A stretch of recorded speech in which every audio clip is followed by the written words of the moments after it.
must change our diet. The planet can't support billions of meat eaters. So said Sir David Attenborough, the renowned wildlife advocate and broadcaster. Hi, I'm Charles. I'm a psychiatrist with a special interest in diets that are good for your heart and cardiovascular system, but also diets that help to protect the planet.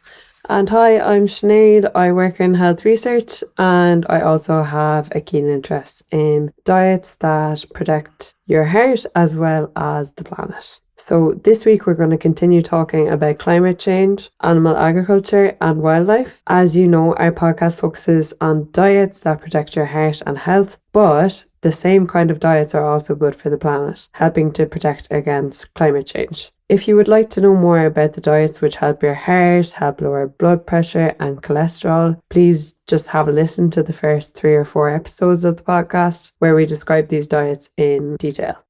So for the past few podcasts, we have been concentrating on diets that are good for the environment and which will help prevent climate change. And we are continuing that with this episode. So Charles, in the last episode, we were discussing how reducing our meat intake and going vegetarian can have strong beneficial effects for the planet by reducing greenhouse gases and so helping to reduce climate change. So Charles, in this episode, we wanted to discuss kind of more about how excessive meat production can cause loss of wildlife and biodiversity. So you have a bit to say on that. Yeah, that's right, Sinead. I think people don't realise how much meat production and eating meat affects the planet and wildlife and the planet. Absolutely, yeah. And the overall effects that it's having.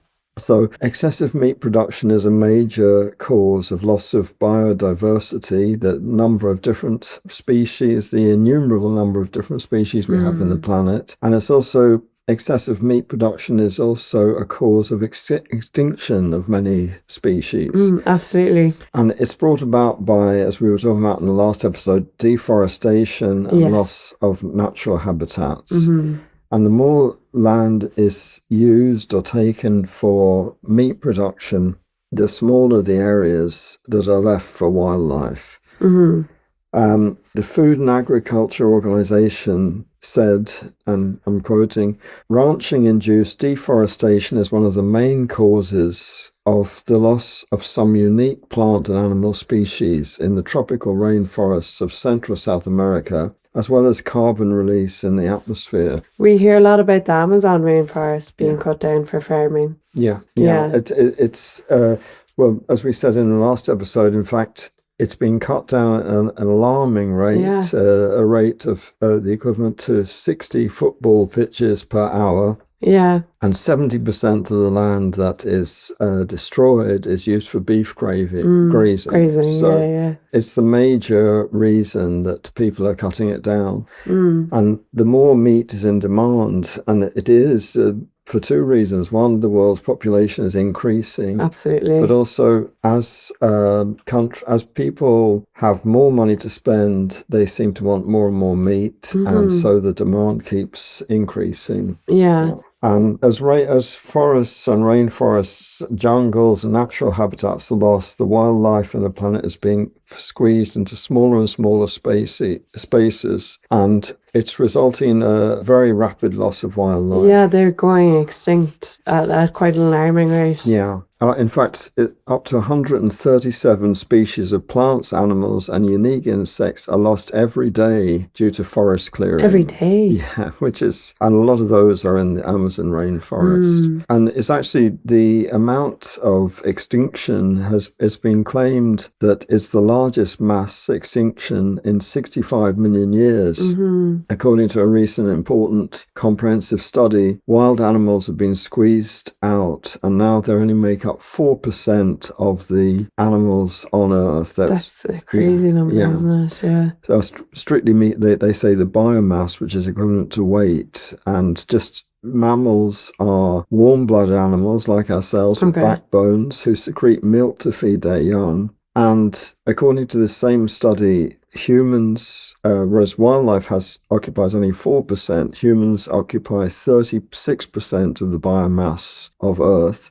And the livestock to feed humans, mostly cattle and pigs, occupies 60% of the Earth's biomass. Wow. And when you compare it to what the Earth was like before the farming revolution that happens with humans around 8000 BC, when humans started growing crops and keeping animals for farming. Yeah. Before that time, virtually all of the biomass was wildlife, because the number of humans was so small in comparison to what they are today. Yeah. The advent of farming and growing crops, keeping animals, that's what led to the human population explosion that's carried on unabated since then. And so at that time, the planet was teeming with wildlife, and now it clings to a mere 4% of the biomass of Earth. Such a huge difference. And in fact, since the start of civilization, call it, humans have been responsible for the loss of 83% of all wild animals and half of plants.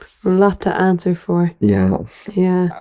The authors in the editorial of the journal Science, writing about these studies, said, how much of the planet should we leave for other forms of life? This is a question that humanity must now grapple with. The global human population has now reached 8 billion, and it's anticipated to increase to around 10 billion by the middle of this century. And consumption is also projected to increase, with demands of food and water more than doubling by 2050.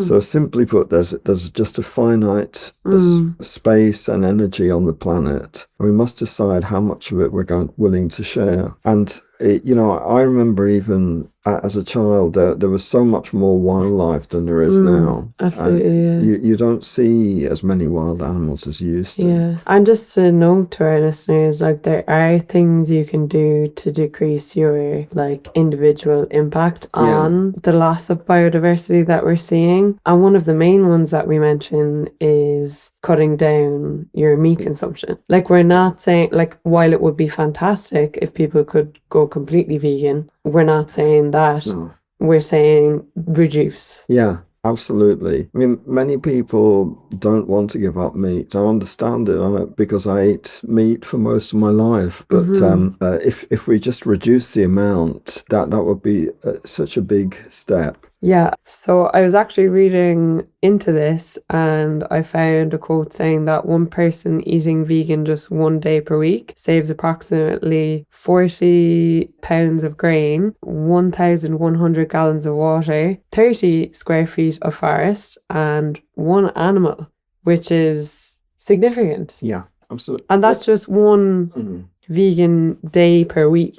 That's not cutting out meat altogether. Yes, there's all kinds of different degrees you can go to. You can be vegetarian, and I still take dairy products, although I stick to low-fat dairy.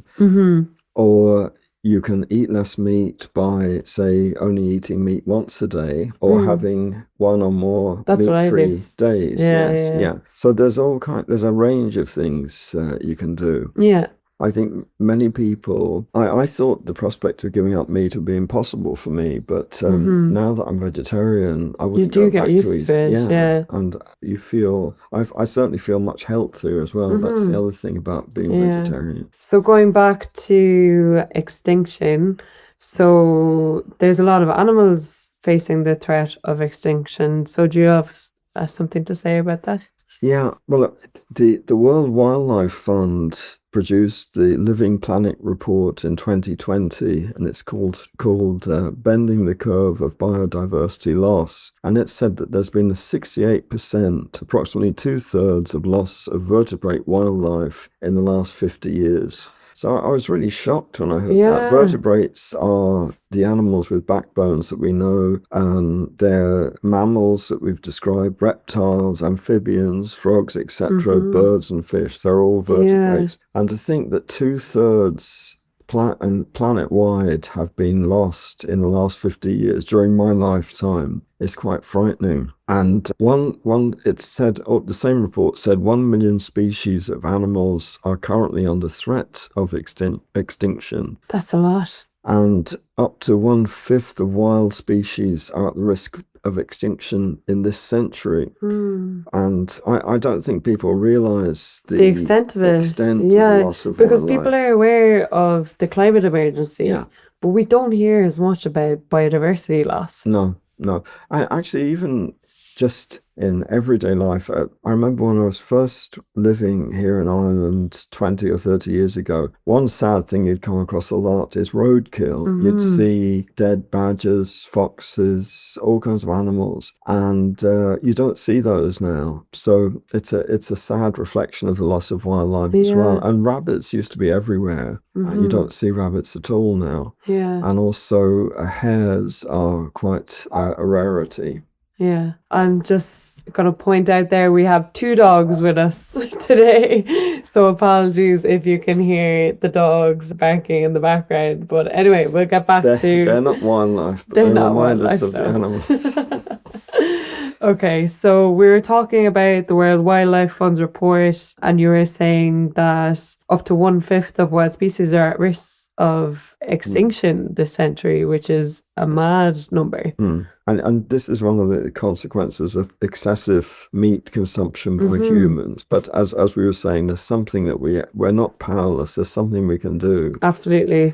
And the other thing is meat production is increasing all the time. Global meat production is expected to double from 229 million tons in 1999 to 465 million tons by 2050. And but we can do something about it. This is something we have control over. And by just eating less meat, as we were saying. And this would also have a knock-on effect of slowing down deforestation and loss of natural habitats. It would also give natural habitats and wildlife a chance to recover. And as we said before, eating less meat would reduce greenhouse gases, which will have a knock-on effect, obviously, on climate change. Yeah.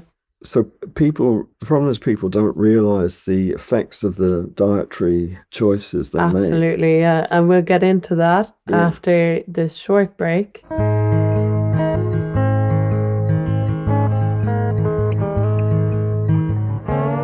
If you find what we've been talking about interesting, you'll find a lot more information in my book, Save Your Heart, Lose Weight and Help Save the Planet, which is available on Amazon. So you were saying people don't realise the effects that their dietary choices have. And actually some are more open to changing than others. Women are more open to making pro-environmental changes in their lives than men are. Oh, wow. And unfortunately, as we mentioned in another podcast, some men believe that meat eating makes them feel more macho, and that there's a tendency to belittle men who are vegetarian or vegan. Did I ever tell you about there was a bodybuilder in UCC and he was vegan? Right. And he had this challenge UCC is University College Cork, yeah. So they had this challenge where to see whether someone off the street, like people walking past, could lift more than he could. And I think it was like one person could lift more than he could. Yeah. So like it's not... No, it's the opposite. It's complete. It makes you stronger by being vegan. And that's why many sports people like Djokovic,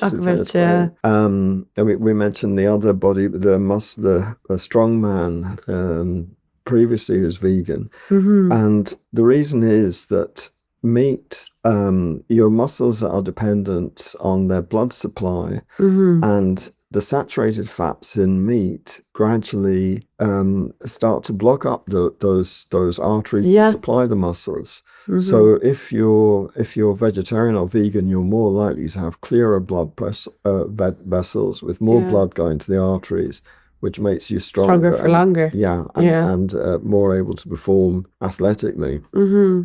There was another study as well, which was asking people, this was done in a college, what sort of the choices they made and how much they had affected the environment. And one example with meat is they were looking at packaged meat and what aspect of it causes most damage to the environment or climate change. Yeah. And people thought it was the plastic packing that was the most relevant factor, not the amount of meat or eaten meat that was having the biggest effect. So people aren't tuned in to the fact that this is having an effect. Yeah. The other people, I think, who are more prone to have empathy towards animals, people who have pets, like our pet here. Can you hear? I think that really there needs to be more education about the effects of excessive meat eating. Yeah. And it should start in schools, both for the environment and for the health of the individual. Absolutely, yeah. But there's many factors, unfortunately, that go against the idea of eating less meat. And one of them is the meat industry. Yeah. An example of that was in our own country, in Ireland, the Taoiseach, or the Prime Minister, who was Leo Varadkar at the time, it was a couple of years ago. I remember it, yeah. He made a throwaway comment that he was eating less red meat for health reasons, and he also said for environmental reasons. But he received such terrible flack and criticism from other members of Parliament and from the meat industry for saying these words that he felt obliged a few days later to announce that he was not giving up meat and becoming vegetarian.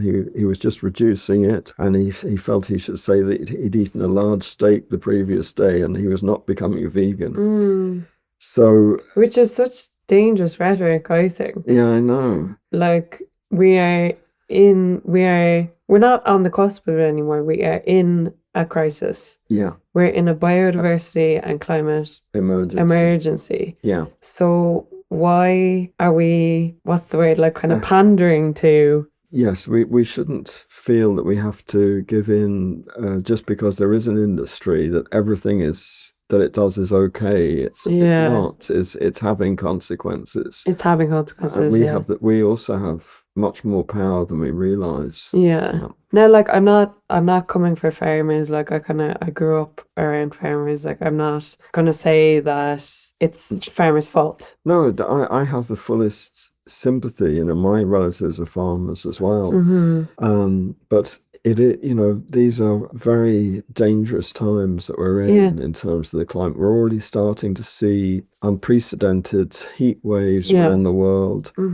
The effects of climate change are starting to kick in, and we're seeing, storms and all kinds of environmental disasters, floods at unprecedented levels. So we have to take action. We have to, yeah. What we eat is only one of them, and we need to take action in terms of burning fossil fuels. Yeah, that's and a big one as well. Travel and all the other things we mentioned, public transport, electric vehicles. But we can't be complacent. We can't just go on as we've been. Yeah. So regarding the... Sorry about that, guys. We got interrupted by the dogs. So we were talking about vested interests in the kind of promotion of veganism and stuff like that. Yeah. We're going to move on now to protection of natural habitats. Yeah. So organizations and governments have made attempts to protect wildlife and limit the destruction of habitats.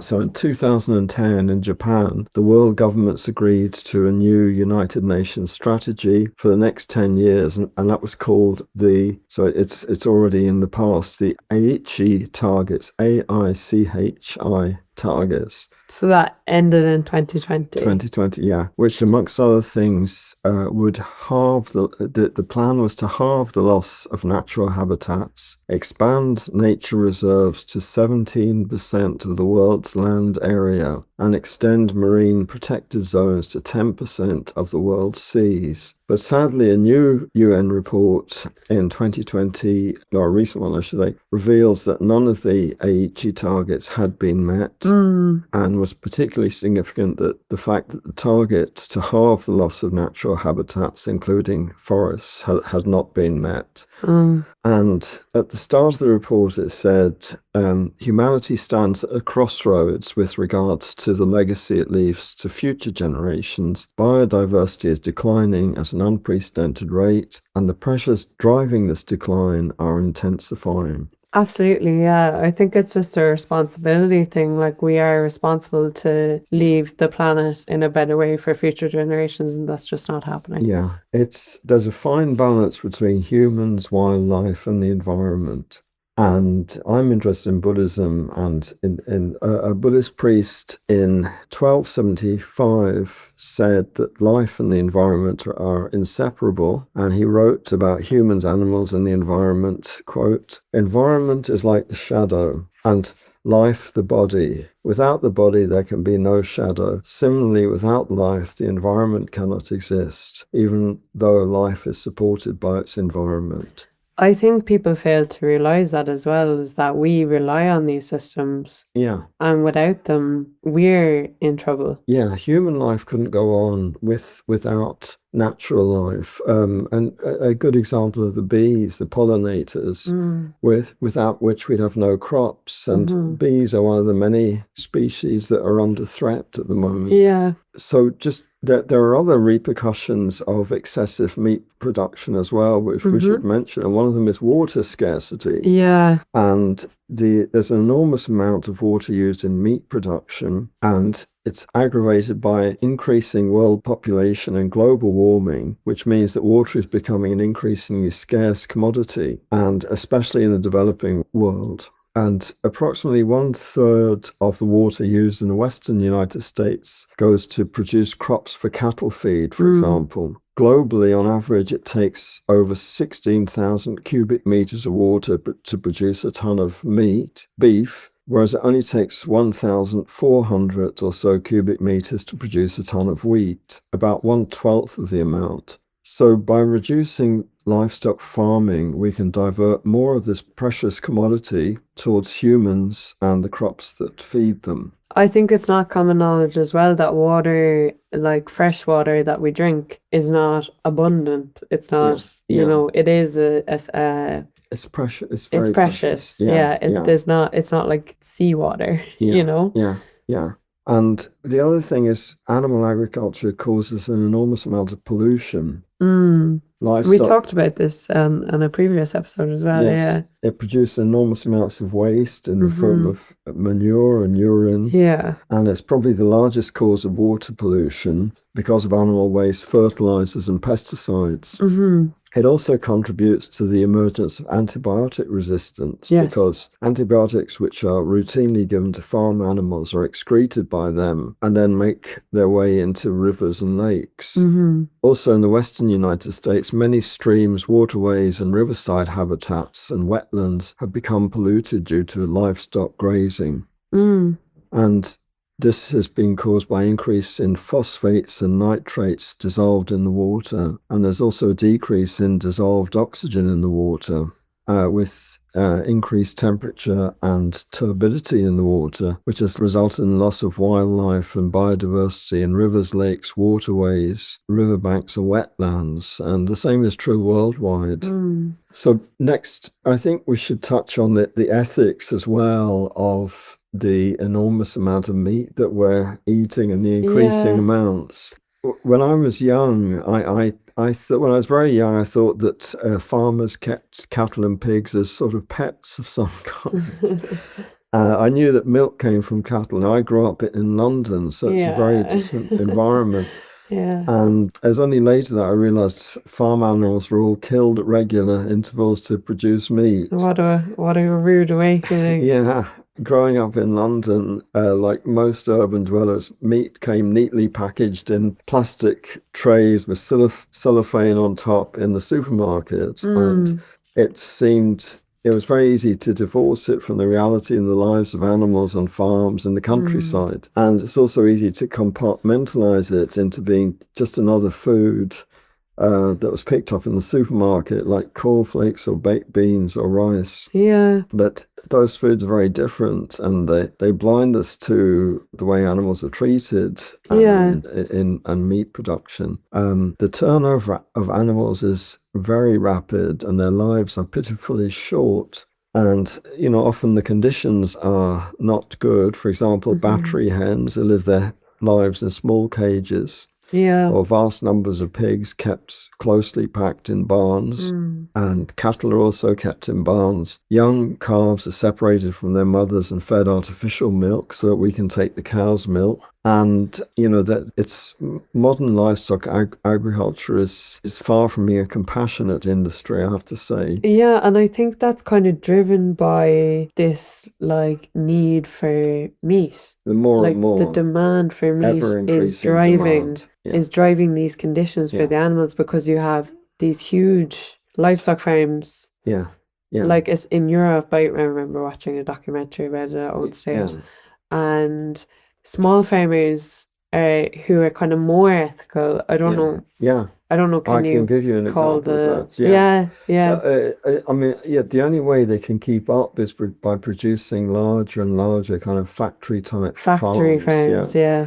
When I was young, as I grew up in London, but my parents were originally from Ireland, but we used to come on holidays to Ireland every summer and stay with relatives. And I particularly used to like staying with my aunt and my cousins in Limerick because they were farming. And my cousin used to run the farm, and I'd spend my days with him on the farm and see all the animals. And there was numerous adventures there. It was quite unlike modern farms. He had a wide variety of animals around the farm. Wandering around the farmyard, there'd be pigs and hens, as well as the cattle in the field. There was a large old horse he had called Dolly, who did all the heavy lifting. He had no tractor at that time. He grew a lot of vegetables, and you know, it was a very different time. He'd milk. I remember him milking cows by hand, but also he did get a milker at some stage. Yeah. But we used to bring the churns of milk to the dairy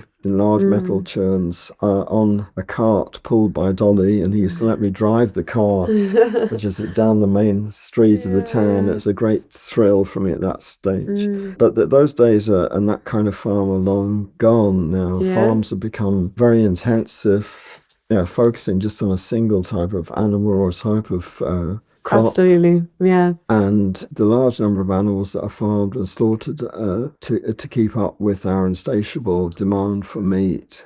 Absolutely, yeah. We might get into that a bit more on the next episode. So we're just going to take a short little break, and we'll be back to you with my favourite part of the podcast, which is the recipe of the week.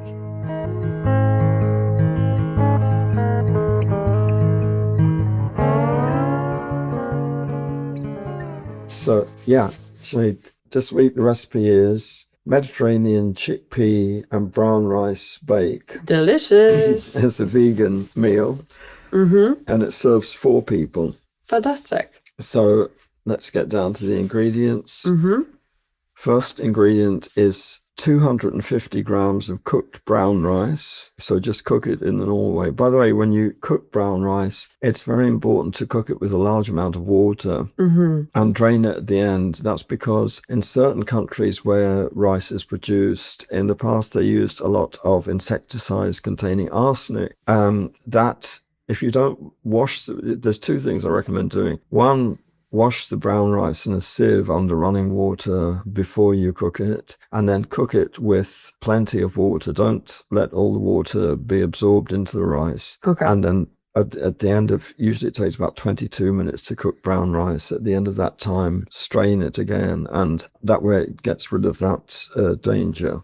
Okay. So you've got your 250 grams of cooked brown rice. The other ingredients, 2 cans of chickpeas drained, 1 onion, 1 red pepper, 1 courgette, 400 grams of chopped tomatoes, 2 cloves of garlic, 1 teaspoon of oregano, 1 teaspoon of thyme, some black pepper, and some fresh basil. And the method is, first of all, cook the vegetables with a splash of water. So you can, instead of frying vegetables, in a frying pan, you can put just a small amount of water and cook the vegetables in that way. Then add garlic and herbs after the vegetables are cooked. Cook a bit longer, stir in the tomatoes, then fold in the chickpeas and the cooked rice. Then put all in a large baking pan. and bake it for 190 degrees. Sorry, at 190 degrees for 25 minutes in the oven. And finally, when it's cooked, garnish with some basil. This is not only a very healthy meal, it's low fat, it's full of lovely vegetables and your complex carbohydrate in brown rice. And you'll find it a very filling meal as well as being tasty. Absolutely. I actually have 2 cans of chickpeas at home and I was wondering what I was going to do with it. So I think, thank you. I think that's me sorted. Good. So that's it for this week. The only thing I'm going to mention again is if you find what we've been talking about interesting, it's all contained in my book with more details, Save Your Heart, Lose Weight and Help Save the Planet, which is available on Amazon as a paperback and Kindle. So until next time, it's bye from me. And if you would like to follow us on social media, we are on TikTok, I believe. No, not yet. We're on Instagram, LinkedIn, and Facebook at the moment, but we will be on TikTok soon, hopefully. Yes. And you're a great TikTok artist. So we'll see you soon, guys. Bye. Bye.